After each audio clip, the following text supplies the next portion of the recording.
Greetings, welcome to Divine Line. My name is James White, and it is a beautiful day here in Phoenix, Arizona. It's been really cool recently. I mean, wow, it almost worries me.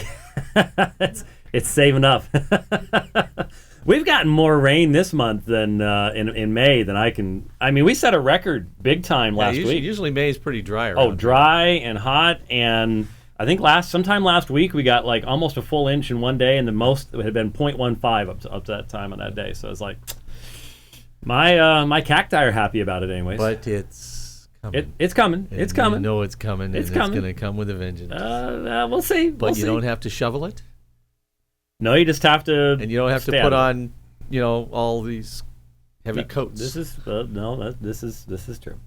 Anyway, so many things to get to today. So many that are troubling that I thought it would be good before we talk about all the troubling stuff. Just to remember Hebrews chapter 12, verse 3. For consider, and the term there is to ponder, it's something we don't do very often, to be honest with you. To think upon something for lengthy periods of time, to sort of think about something and look at it from various perspectives and see how it relates to other things.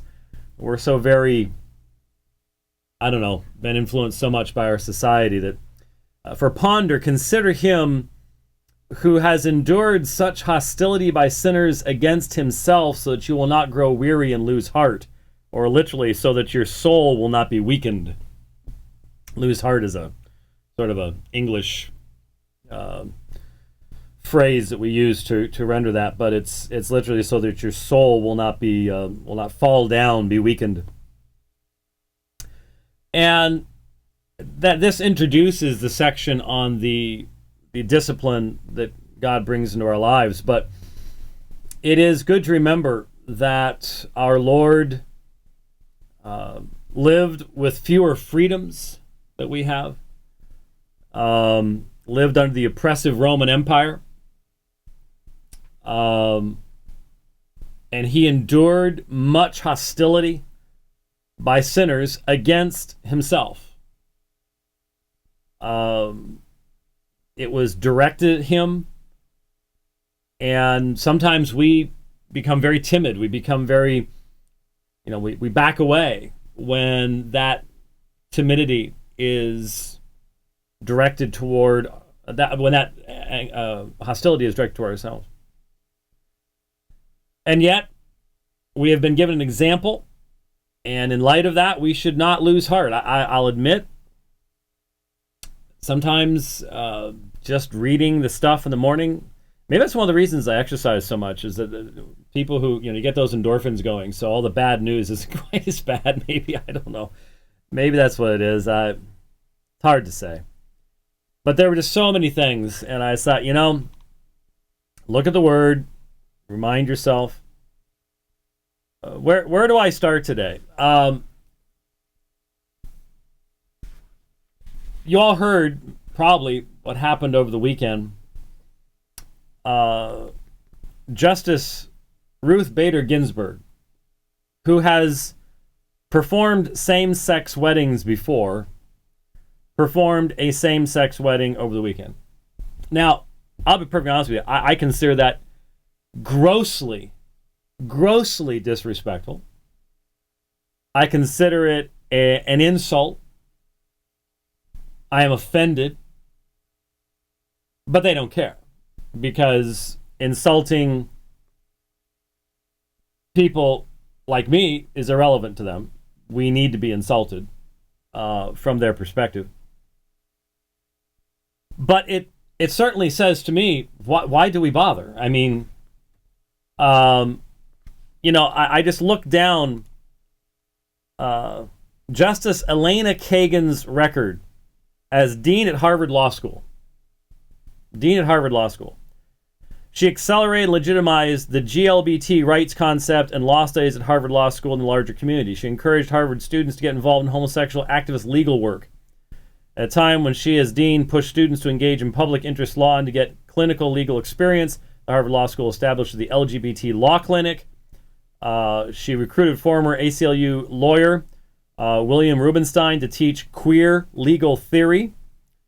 Promoted and facilitated the transgender legal agenda during her tenure at Harvard. I could go on and on and on. Neither of these people should even be on the court as far as dealing with this subject. They're clearly incapable of even considering the arguments.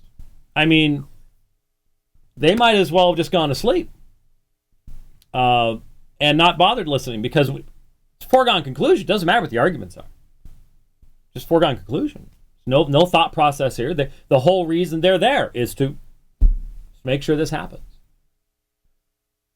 And it just makes you go, wow, seems like that experiment in liberty is pretty well done with.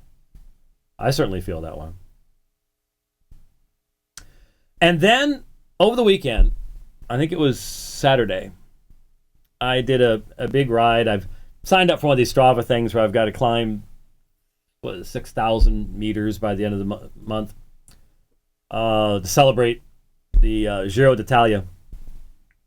I didn't have to do it, but I'm doing it. And I was listening. What's that? Something just flashed onto the screen. Nothing. Nothing.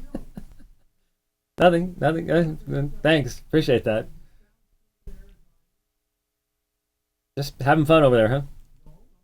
You're working. Oh, good to know that you're working. I'm glad that I'm keeping your interest.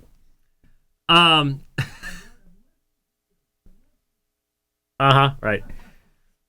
I was listening to Michael Brown's new book, Surviving the Gay Revolution, which will be out sometime September, I think. I imagine, I haven't asked him, but I would imagine he's got to have it all written, and then we'll make some changes depending on what happens in June. It'd be silly to put a book out on that until the court. I don't even want, renders, decisions, verdicts, all of that assumes something about justice and stuff like that. And I don't even know what to call it. Until the ideologues who have hijacked in the Cultural Revolution the mechanics of what was once a great governmental system but now is whatever. I don't know what to call it, but anyway,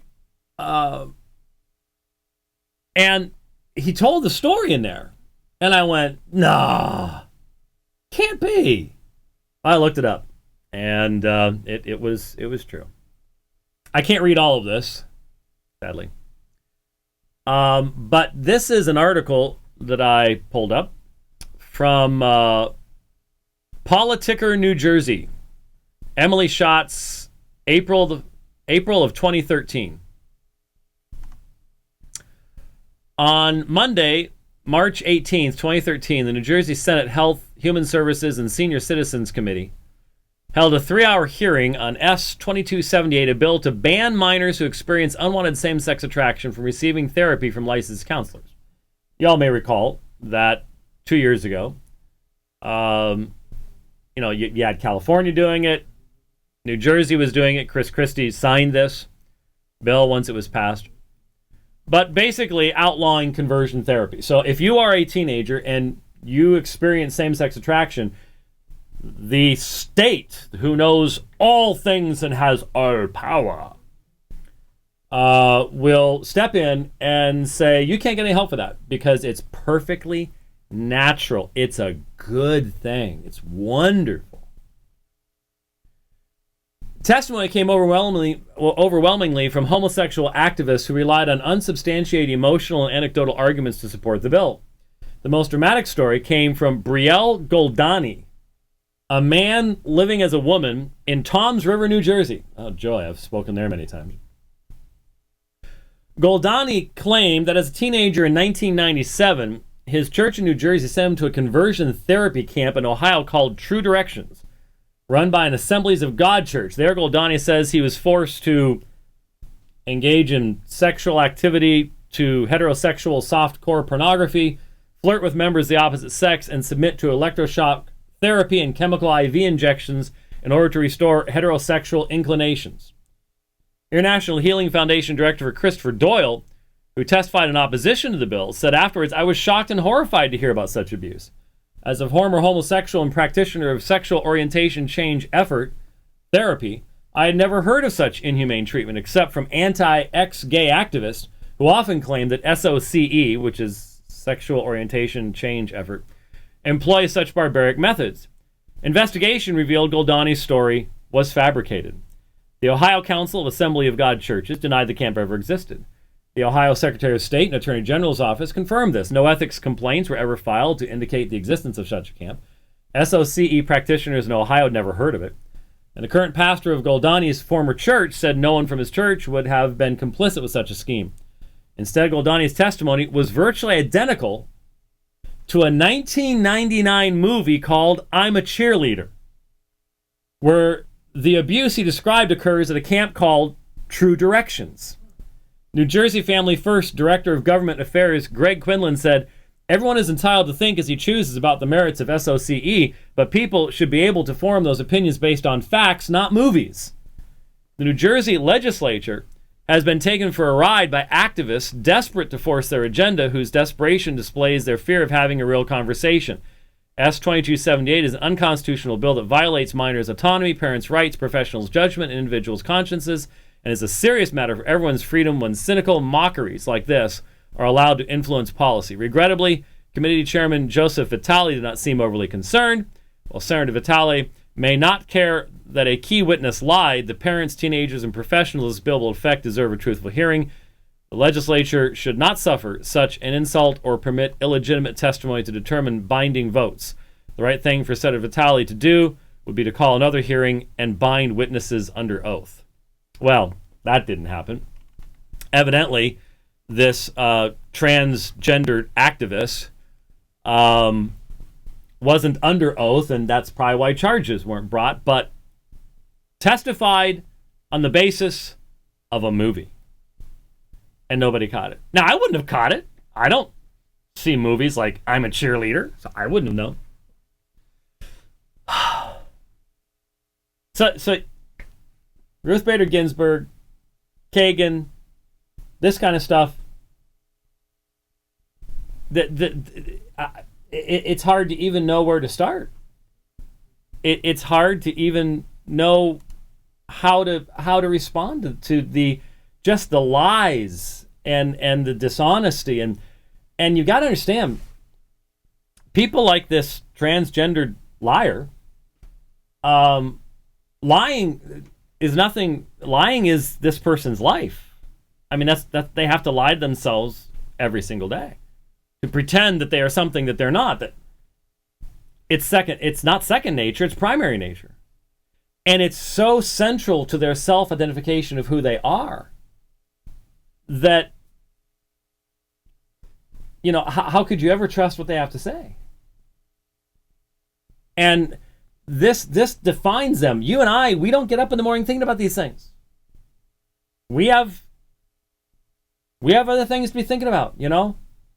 I'm thinking about collecting really good resources for the future homeschooling of my granddaughter. You know, I want to get her some of the videos I saw recently on creation and stuff like that. Well, you can still do that before they throw you in jail for believing things like that. And I'm thinking about you know, there's this real cool little general store up the top of Mount Lemmon. You can see I got a new Mount Lemmon shirt. And what size T-shirts to get Clementine when I stop at the general store in Mount Lemmon, because she really likes the Snoopy one I got her last year, but it's getting too small. It's amazing. They just keep shoveling the food in, and it seems to be a natural process, something like that. Yeah. Actually, it sounds like God's created order to me. Yeah. Well, yes. It might be that. It might be that. Yeah. You know, that's the stuff we're thinking about. We're thinking about serious things and life things, and they're thinking about every single day that suppression of the knowledge. It consumes them, and they're willing to do anything. They're willing to do anything, and unfortunately, you know, what can I say? Yeah, I will go ahead and open up the phones today. 877-753-3341. 877-753-3341. There is a phone ringing there. I guess it is along the same line.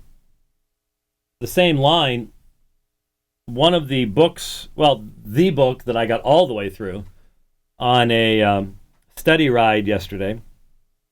I mentioned on Facebook I drove down to Mount Lemmon in Tucson and spent a little over 3 hours breathing very hard at, on average, about 8,300 feet, I'd say. I was somewhere around that, above sea level. And 74% of the oxygen that you have at sea level.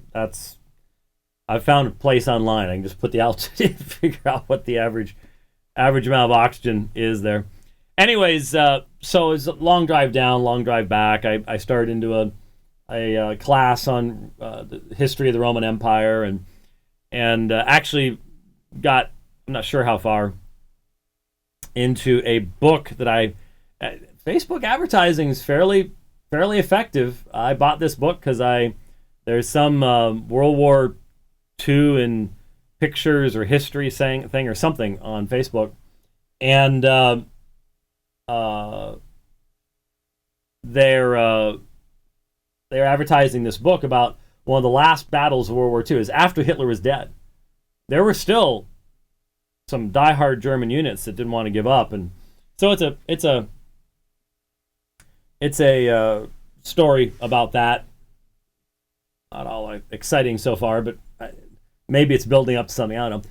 But the book I got all the way through was Mark Achtemeyer's book, The Bible's Yes to Same-Sex Marriage.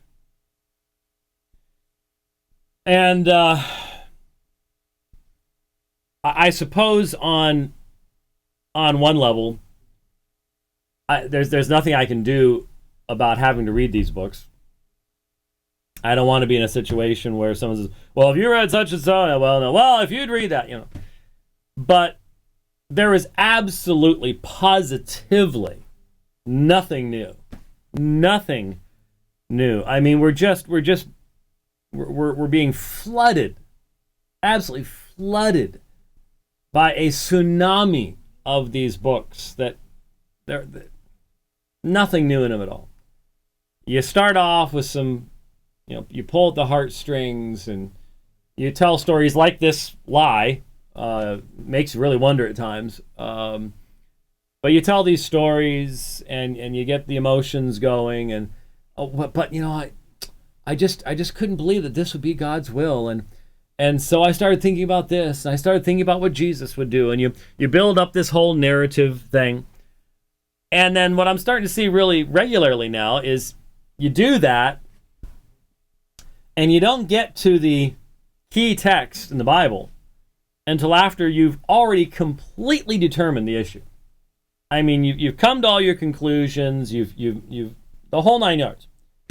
And then you get to Leviticus, and then it's so easy to find a way around every single one. So simple. It's just, and this is a PCUSA minister, and unless I missed it, I was distracted at one point while the notes, because all the notes there weren't very many notes. It's not a deep book, not a deep book. And yeah, I saw that mentioned in channel, and I almost said to you, anything but that. I have no idea what that's all about. I'm not even sure I want to know what that's all about. Anyway, once you PCUSA minister, a PCUSA minister. And not one reference. Like I said, there was one little time during the notes. I forgot to mention it. The notes are at the end of the book. So sometimes listening to notes is not overly exciting. I did not hear a single reference to Robert Gagnon's work. Single one. Matthew Vines? Oh, yeah. Yeah, you bet. James Brownson? Uh-huh. Yeah. Robert Gagnon? It's just like it's just like the other side isn't even there. Does not exist. There's no dialogue. There's no refutation. It's just like, really? Seriously? This is supposed to be taken seriously. Yep, it's supposed to be taken seriously. Just as the book that I mentioned to you last year from the Vineyard pastor up in Michigan, and how the church down in Southern California, that big evangelical church that collapsed on the subject a couple weeks ago, they mentioned they read that book together. It was part of their journey. I really wish I didn't have to read those books. I really do. But there will come a day when I'm just going to say, forget it. That's enough. Enough. You can only read so much of that kind of stuff. It eventually is just too corrosive. Just too corrosive. Really is. Oh, before we go to the phone calls, two things. Please remember to pray for the debate this Saturday, 4:30. Let me see here. That's my beautiful singing voice there while I bring up the specifics. I'm not 2430 20430 Yellow Brick Road, Walnut, California, 4:30 p.m. I'll be debating Sheikh Mustafa Umar, Jesus prophet and / or God. I'm not now that I'm looking at that,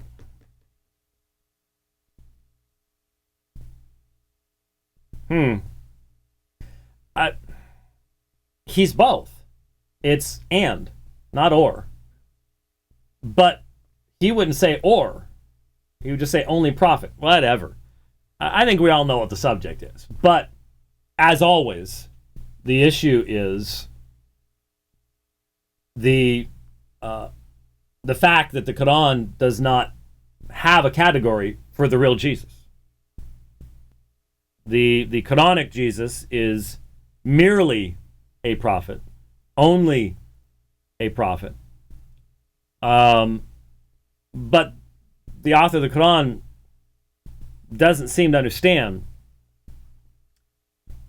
may not have ever been exposed to a meaningful presentation of the fullness of who Jesus really was from the text of the New Testament. So, anyways, I've been told there's a possibility of doing a number of these with a number of different imams over time, and if so, I really enjoyed the encounter with Muhammad Musri in California. I'd like to have more encounters with Imam Musri. I want to get to know Sheikh Mustafa Umar. He's only a few years older than my son, actually. Only a few years older than my son, actually. I'm going to adjust my indentures here. That's how I'm starting to feel. But I think I can still take him on a bike, though. That's my only advantage. But I want to get to know him. I want the issues to be clear.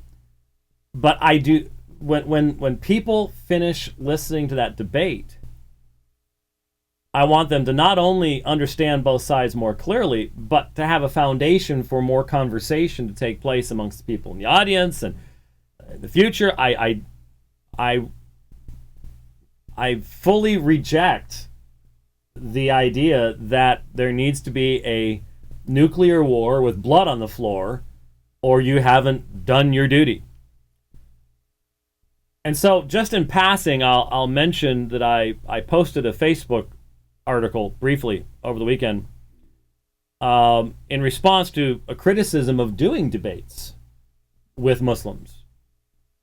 It was said by someone on Facebook that Paul never would have done these things. I'm not sure what he was doing in the synagogues with the Jews, but he certainly wasn't debating Muslims because they weren't around yet.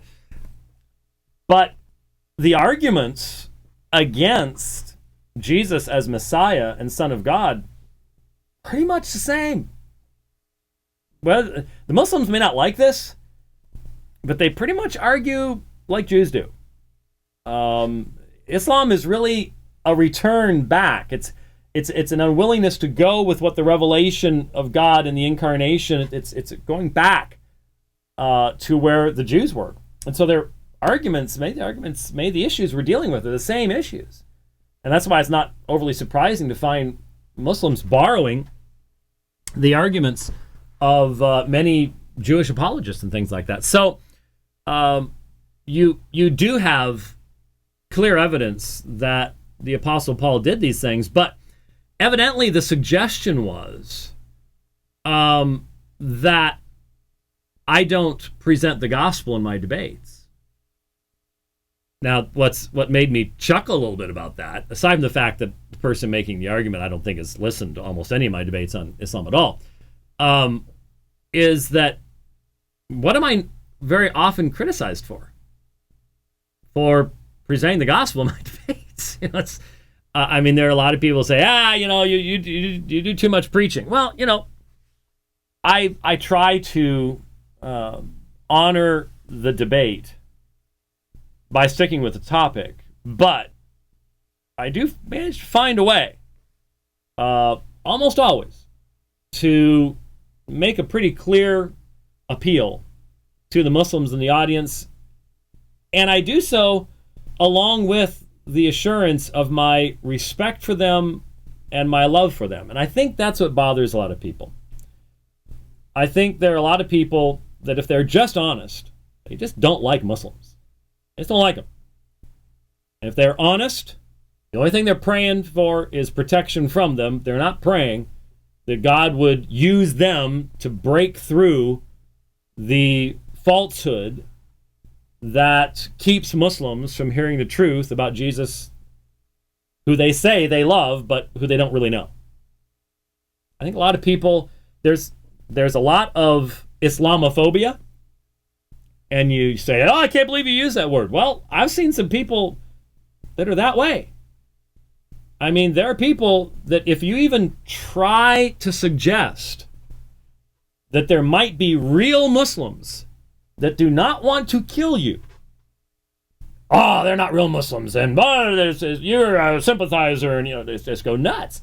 I'd say that's Islamophobia. Yeah, there's a lot of Christophobia out there too, and there's a lot of Christophobia on this part of Muslims, if we're just honest with ourselves.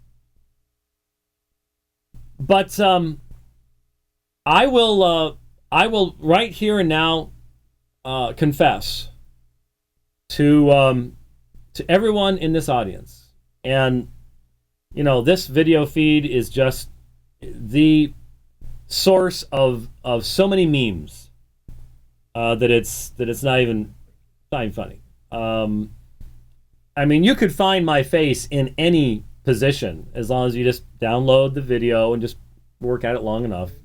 It's just the way video works. Eyes closed, eyes open, mouth. You can do anything you want. It's all sorts of stuff. But I want to make a confession here and now before everyone. And that is, for the sake of Jesus Christ, I love the Muslim people. Sorry. Some of you, are very upset about that. But I do not do debates with Muslims to embarrass them. I do not do debates with Muslims so that I can stand at the end with my theological sword raised in the air. Look what I did. Look what I can do. I try to balance the reality that for the sake of Christ, at his command, I am commanded to love and to proclaim and to defend. Holding them in balance isn't easy. There are times I have to be very straightforward in refuting falsehood. I think of the time in the mosque in Lenasia, the first time I debated in the mosque in Lenasia.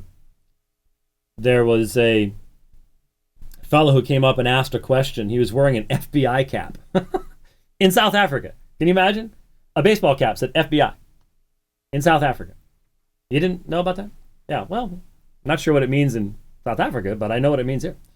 Anyway, and he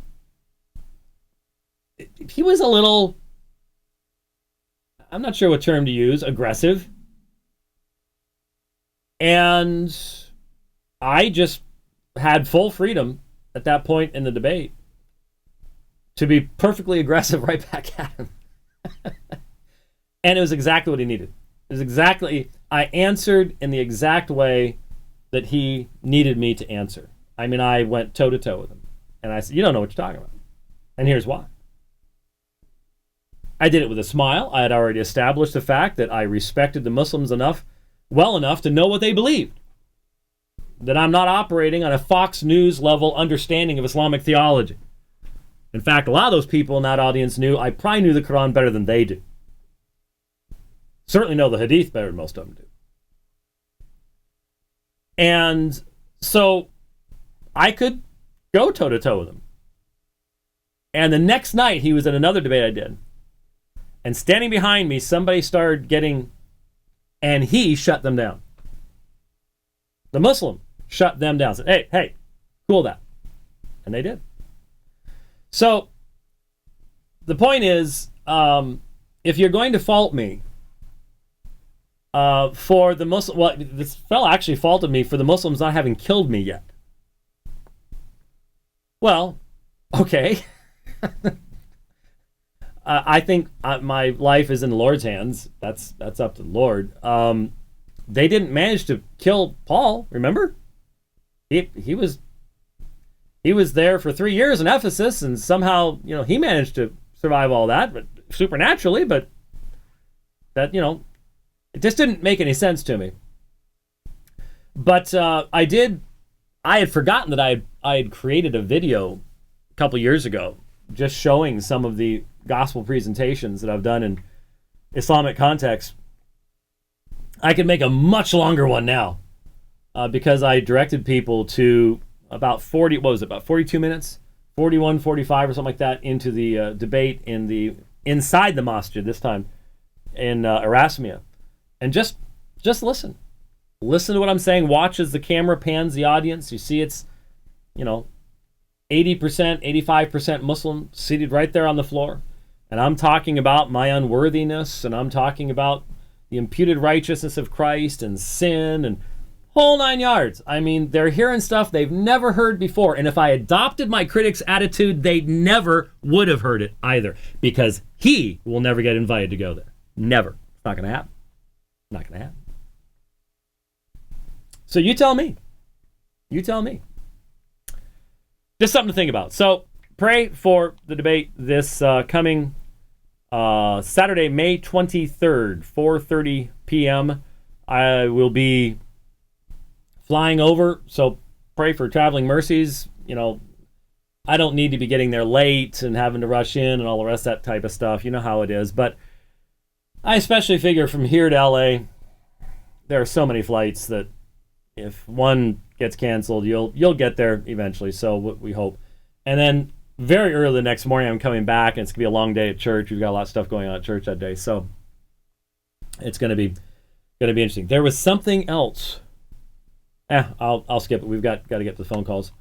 But let's start off with Andrew. Hi, Andrew. How you doing, Dr. White? Good. Good. First off, not trying to toot my own horn here, but I was the guy who put that YouTube thing together. And just first off, just so everybody can get off my case, is it all right that I put that up? I'm not sure. What are you talking about, YouTube thing? What? The playlist, because you said you want everybody to be downloading y'all's. Oh! I remember some issue. I remember some issue about this from a couple weeks ago. I don't know why anybody was criticized. There was any criticism or anything. I don't know. That's fine with me. I don't care. Okay, good. Just wanted it to come from the horse's mouth on air. Okay, my thing says it's really two questions, but they're first off, you correct me if I'm wrong. You have a biology BA. I majored in biology. I made the mistake of taking my BA in Bible rather than BS in biology. I should have. They called up like 3 days before graduation and said you can either have your BA or your BS. And one of the decisions in my life I have rued the most was they gave me no. I mean, it was literally which one do you want? No time to think about it at all. And I took the BA, and I shouldn't have. I should have taken the BS. But anyways, I finished all the work for it, so yeah. Okay, cool. Well then, okay, considering that you're both extremely theologically minded, and you do know the science behind this, at least on some level. Yeah. How should we view people? I mean, there's the whole LGBT controversy that's going on right now. However, there is one group that I think should be addressed properly, and I think you may be qualified to answer this. The intersex people who have genetic defects to the point where they cannot properly be considered male or female definitively, like the hermaphrodism and all the other issues with that. So coming from about biology and somebody who is both theologically minded, how would you feel that we should be addressing those people who really fit into neither category? Well, let's recognize that we're talking about an incredibly small number of people. I mean, of course. I mean, percentage-wise, this really doesn't have anything to do with LGBT because there are so few. It is such a rare disorder that. But they're often held up as. Well, why transgenderism would be okay. Yeah, and that's the problem. If you can take what is universally recognized as a in many cases severe genetic disorder, very often it has great impact upon the health of such individuals and is frequently associated with other defects that impact their overall health and longevity and everything else. If you can take that and make that normative, if you can take something like that and say we should let a 45-year-old guy with male anatomy into the women's bathroom so that we're all really nice people, you've lost your mind morally and ethically and everything else. It's absurd. But laying that to the side, obviously, if you have an individual who has genetic disorders of any kind, the church has always sought to extend ministry to such people. You have blind people, you have deaf people, you have people who can't walk, you have people who have all sorts of things that fundamentally impact their ability to function in a normative way. And the church has always viewed such people in such a way as require the extension of mercy and grace. And obviously the best way to handle that is within a Christian family, so that Christian family is going to be in a Christian church, and there can be, especially during formative years, that kind of spiritual guidance to where you have numbers of people who, observing the situation, knowing what the situation is intimately, can determine the best course of action for someone like that so that they're not left alone. I mean, every situation is going to be different depending upon the manifestation of the genetic symptoms and so on and so forth. But in any situation, I would say that from a Christian perspective, the desire is going to be to determine for that individual what would be the best best gender fit, and not come up with the idea of, well, let's just come up with something new just to satisfy our being new. In years past, the idea would be, well, would it be better if we functioned as a male or functioned as a female? and it was accepted that those would be the appropriate norms, just simply to allow the person to have the best opportunity of a full life and of function within society and even function within the church. And the idea was never, well, everybody else has to change for the tiny, tiny, tiny, tiny minority. The idea was, what's the best way to fit in, and hence to experience the fullness that life would have to offer. So there's no cookie cutter answer to that. I mean, I've at least to my knowledge, never met a person who actually had that. I mean, I've read about it in my genetics books in college, but I've never actually encountered anybody in that situation. But I can see, especially today, outside of a Christian context and a Christian worldview, that would be a very, very, very difficult situation to face. Exactly. That's why I asked. Yeah, it'd be outside of having that kind of support system, and if your parents didn't have a Christian worldview or had a worldview that would allow it to be just a throw everything up in the air and figure something out, man, that'd be very difficult. Right. The other question is still in the same arena, but a little bit different. You said at the beginning of your response to Dr. Gushee that you said that the free grace theology has thrown open the doors for that move, for the LGBT movement. Am I correct in that? Well, I forget what it was he said, but certainly a person who does not hold to the concept of the necessity of repentance and faith is going to be fundamentally hamstrung in seeking to respond to the apologetic that is being presented by David Gushee and that viewpoint, because if you don't have submission to the Lordship of Christ, if all you have is a content-less, repentance-less faith, then there's no reason to be submitted to the Lordship of Christ and hence to his divine commands in regards to gender role or marriage or anything else. So, yeah, I mean, that movement isn't... That movement has certainly, I think, gutted a portion of evangelicalism in its ethics and its morality, most definitely.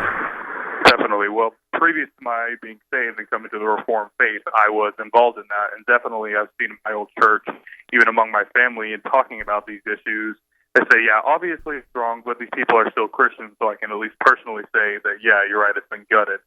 That being said, I mean, I've seen that Bob Wilkin debate more times than I care to mention. But anybody who looks at that knows that was a debate basically arguing with a wall. That was a man who simply couldn't get off his narrative, and it was, to be honest, pathetic on his end. Would you ever be willing to debate anybody else from that perspective? For example, Lance Latham, Dwight, Charles Ryrie, Zane Hodges, Charles Stanley, Tony Evans, or anything like that? It's interesting that you would put Evans in that viewpoint. I don't know much about Evans, but when I hear that name, I think liberal. Am I wrong about that? He's not so much liberal as he is.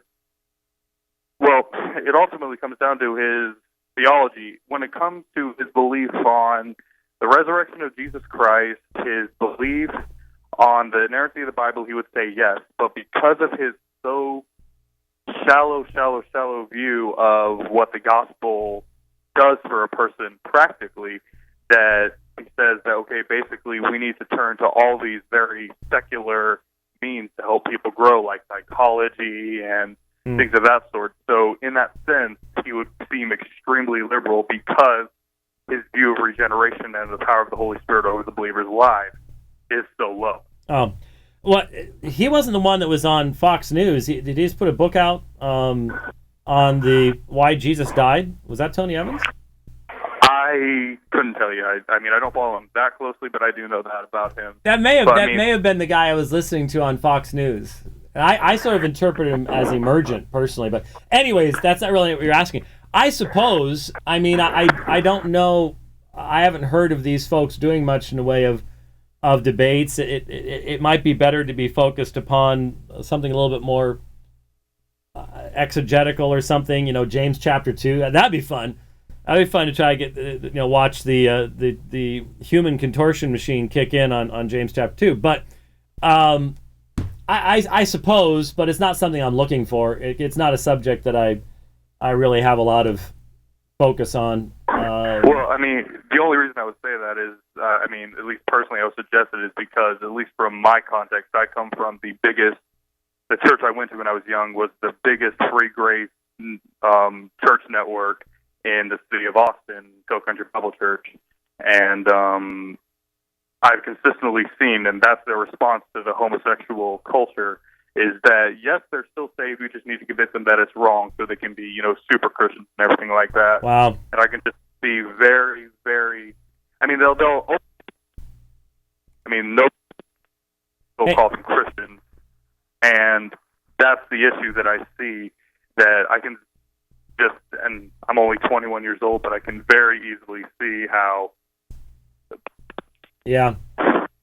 Your phone, Andrew, your connection's breaking up on us, and we're only getting about half of what you're saying now. So I'm not sure if it's a cell issue or just what it is, but yeah, it's a possibility. I think it is a gospel issue, and so if someone were to, really, I'm just not sure when it would happen right now. But yeah, I'm not closing the door to it. I don't know that I'd ever debate Wilkins again, but it's a possibility. Hey, Andrew, I got to get to everybody else before the time runs out. Thank you for your phone call today. Let's talk with Alan. Alan, you better make this good. What, I better make it good? Yep. Okay, well, it's kind of on topic. There's been a lot of talk lately about gay wedding cakes. There has been for the last couple years. There's no such thing as a gay wedding cake. Well, you know what I'm talking about when a same-sex couple is pretending to quote unquote get married. Yes, I know. And they go to the baker. And I had an issue I think I told you about a couple years ago where there was a gay quote unquote wedding card that I refused to sign. But here's my question. You bigot. I saw something recently on Pulpit and Pen about Andy Stanley, and I didn't look too much into it, but I've heard varying different opinions on this. But do you think that it is universally a sin for the Christian who is a baker by profession to bake that cake for the mirage, as Doug Wilson likes to call it? I would just like to know your thoughts on that.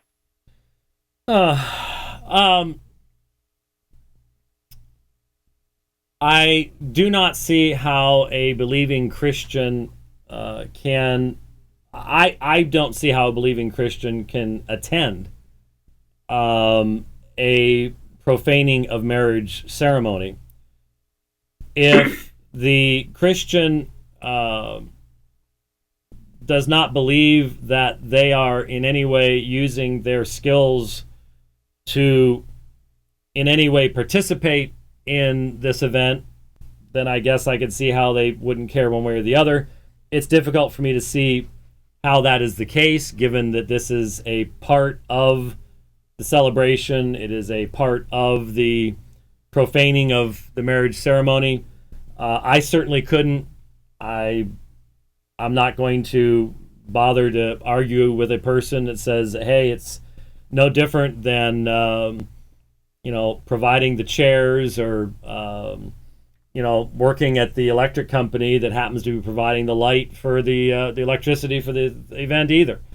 Obviously, I see a difference, and those bakers who have objected consider their actions to reflect their personal beliefs, and that then becomes the issue. And the question becomes, do we yet have the liberty and freedom in this nation to not be forced to do things that are against our conscience? Well, we're already being forced to do things that are against our conscience. We already know that much of the tax money extorted from us on a regular basis is going to go for all sorts of illicit, illegal, immoral things. But you're talking here, marriage is clearly something where you are a witness and you are a participant and et cetera, et cetera. So I certainly could never attend, even be a witness at a profaning of marriage ceremony. Eventually, I'll have David on, who did the program down in Australia, where the living with the enemy thing, because he did go to the Cranmer? he did Okay. go. He did go to the quote unquote wedding of the two guys that he had in his house, and he was in their house. Blah blah blah. I couldn't Yeah, it do was it. part of the show. Yeah, Yeah, I couldn't do it either. I mean, and I've heard the argument from some Christians that have said, well, certainly if it's violating your conscience, yeah, don't go. It's a sin. But then others who would say that they can go. I heard Todd Friel recently talk about this. He talked about, I can't remember the exact address of the scripture, is in one of John's epistles, might have been 2nd or 3rd John, where he talks about giving approval to such things, not letting certain people into your home, because by doing so you're giving approval to such things. And he appealed, I think, to that scripture to say that maybe this is something that the church universally should look at regarding whether it's a sin or not, by participating well, in, I mean, it's maybe a stretch, but... I think it's a stretch, because that text is talking about the fact that you had wandering evangelists at that time, traveling evangelists, and by taking them into your home, you were providing them with a place for, you provide them with food, a place to sleep. You're helping them to spread their message in your area, and it's different than today. I mean, you could have a missionary in your house. You're not feeding them. You're not providing them with a base of operations. You're actually taking them off the street and witnessing to them. So it's a very different context. I don't see how that context would have anything to do with this particular issue, but the government may make all of this moot. The totalitarians that want to make us all dress the same, think the same, and everything else, there are lots of them out there. Hey, run out of time. Appreciate the phone call. Take it easy back there. We'll see you. And Bye-bye. All right, we'll see you. And let's talk with Rich. Hi, Rich. Hey there. Thank you for taking my call. Yes, sir. The question I have is a Romans 9 question. I know that. Never heard of it. What's Romans 9? Is that a chapter in the Bible? I'm not familiar with it. I know you need some Roman 9 questions in your life, but it's something that I haven't heard your take on, and it's Romans 9 1-3, and in light of like Moses' statement in Exodus 32:32, where Moses says that he would be blotted out of the book. What is your take on Paul's position when he says that he could wish himself to be accursed, separated from Christ? Well, he's explaining the statement. He wants everyone to understand that despite the tremendous opposition and hatred that has been shown to him by his fellow countrymen. I mean, he's been let down from windows and baskets, and he's had all sorts of false testimony, and he's had to live in prison for years on end, and there have been people who've taken oaths that they won't eat until he's dead. Must be pretty skinny by now. That kind of stuff. He says, he starts off, I'm speaking the truth in Christ. I have great sorrow and unceasing grief in my heart. My love for my fellow countrymen is real, so much so that if I could give myself in their place, I would. And it's interesting that in the debate a few weeks ago, it was said that makes Paul more loving than God, Right. which again demonstrates that someone who would make that argument is functioning on the idea there cannot be a creative decree of God. God cannot have a purpose in what he does, or absolute knowledge of future events or anything else, because his own view of deity would collapse on a number of occasions if God actually has exhaustive future foreknowledge, which is why I say open theism. It's the only consistent form of Arminianism. As long as you admit that God knows the future, that takes him out of the creaturely realm, and that kind of argument becomes a canard because we're dealing with someone who is totally unlike us. But anyway, you wanted to say something? Can I be just a little bit more specific then? Because in the past, I have read this, and I have my own notes on it. So just to be a little bit more specific, in your opinion, do you see Paul as being more idiomatic with his language here or literal? Well, Paul doesn't believe that he can be anathema.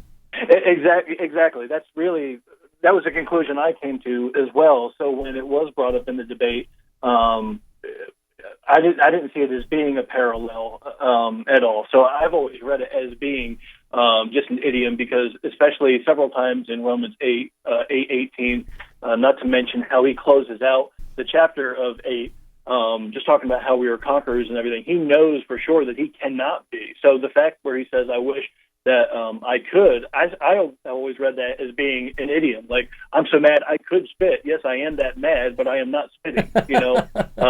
Well, yeah, I mean, Euchamein anathema einai, he's not saying, now, you know, I'm actually praying that God would separate me from Christ and make me a substitute or something along those lines. That's not. Yeah.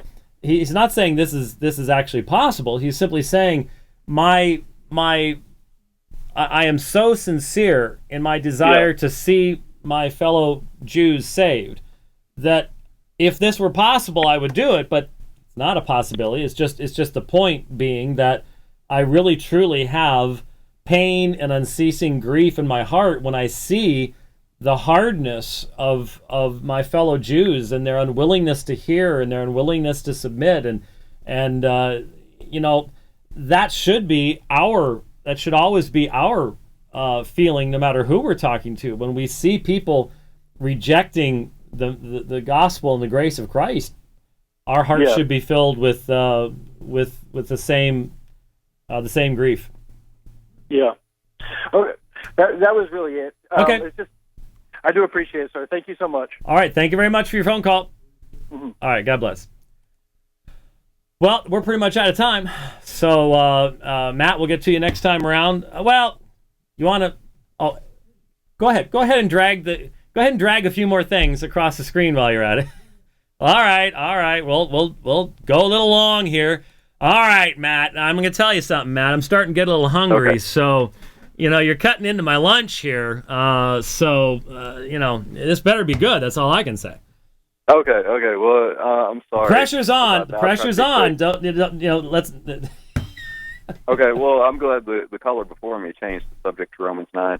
I was at the debate that you had with Leighton Flowers, and I was just saying I was in contact with him before and since the debate, and one thing that I've seen, you know, after the debate, he's accusing Calvinists of eisegesis and of not understanding that he's talking about a different subject, you know, and that I think the subject centers around his noble purpose that people are being used to carry the message of Christ. And when I've talked to him, there's just no answer for where that comes into the text, where it's found in the text, any of that. No. I know he said verse 16 was referring back to verse 6, that the it in verse 16, which, you know, I looked in the Greek, there's not a sin, there's not any pronoun that could be referring back to an antecedent in verse 6, but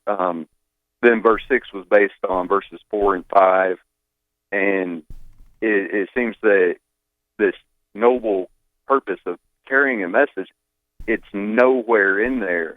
Well, not only that, Matt, I didn't have a chance to ask him because, you know, just the nature of the debate, but I don't remember the prophets jumping all over Israel for not having fulfilled the noble purpose. Where are the prophets saying, why haven't you been sending missionaries to the Babylonians? Why haven't you been sending missionaries to the Egyptians?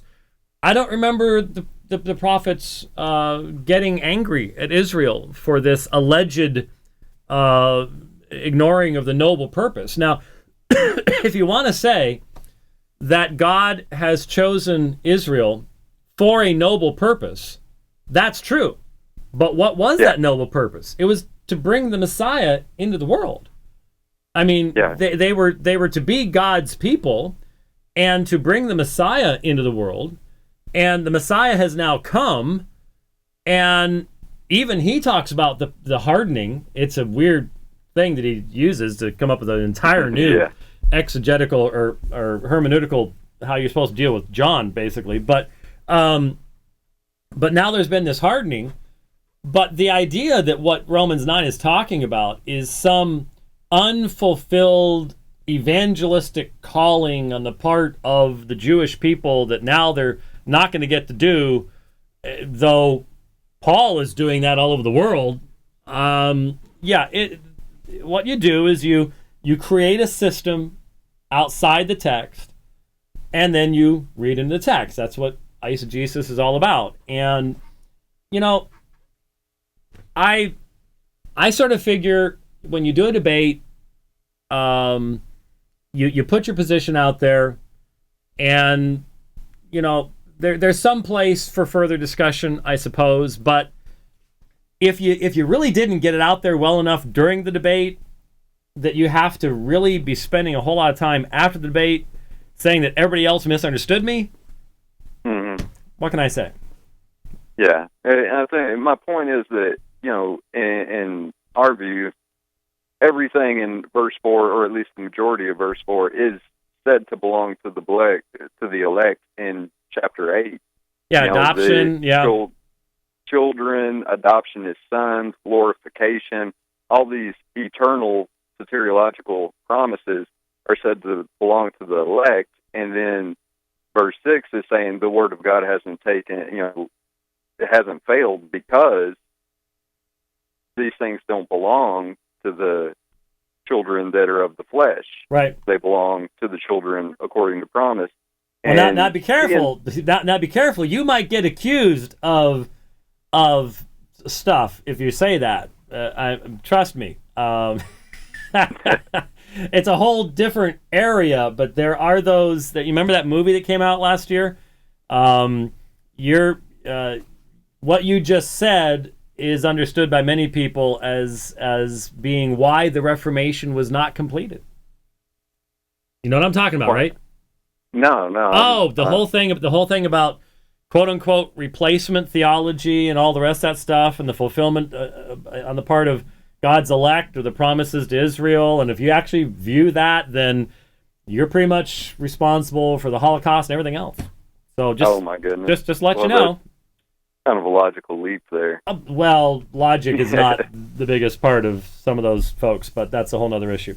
Anyway, no, I agree with you. I agree with you completely, and it is good to notice that the terminology that is used in verse 4 has direct parallels to what is described in verse 8 and elsewhere in that I think that's true. Yeah, which our view flows directly from chapter 8, and his view introduces something that's not found anywhere in the text, and he insists that the promise being referred to is from Genesis 12:3, but Genesis 12:3 is never quoted in Romans 9. Instead, you've got Genesis 17, 18, and 21, which all deal directly with the rejection of Ishmael and the choosing of Isaac, who didn't even exist. You know, very personal. I will raise him up, you will name him Isaac, and I'll make an everlasting covenant with him and his descendants, whereas I have no idea where he gets the claim that his view is more personal. Well, yeah, that doesn't make that's just a rather obvious category error, because his argument there is that God is dealing with us as we are, therefore it's more personal. But again, when you really push him, what he's saying is God chose a plan and a group, and then he interacts with individuals who are willing to humble themselves and believe, and so that's where the whole anthropology thing comes in. He has hearts of stone that are able to willingly become hearts of flesh. I find that utterly impossible, but it's necessary, it's foundational, and he draws that from considerations from other things. Well, God said over here, God said, direct exegesis of text. I mean, I'm sorry, when you look at the eisegetical hermeneutic that Flowers crushes onto the Gospel of John, to the utter destruction of so many of the promises that Christians have believed in, and maybe he's just more than happy to say, yep, Christians have been wrong all along. I figured it out. There are folks like that, but when you see a willingness to do that with John, you shouldn't be surprised the same thing's happening in Romans 9. You're taking, and yeah, it's. I tried to push them on. Where is any mention of carrying a message? Where is it in Romans 9? Where is it in the surrounding context? Where is it in the quotes that Paul provides from Genesis?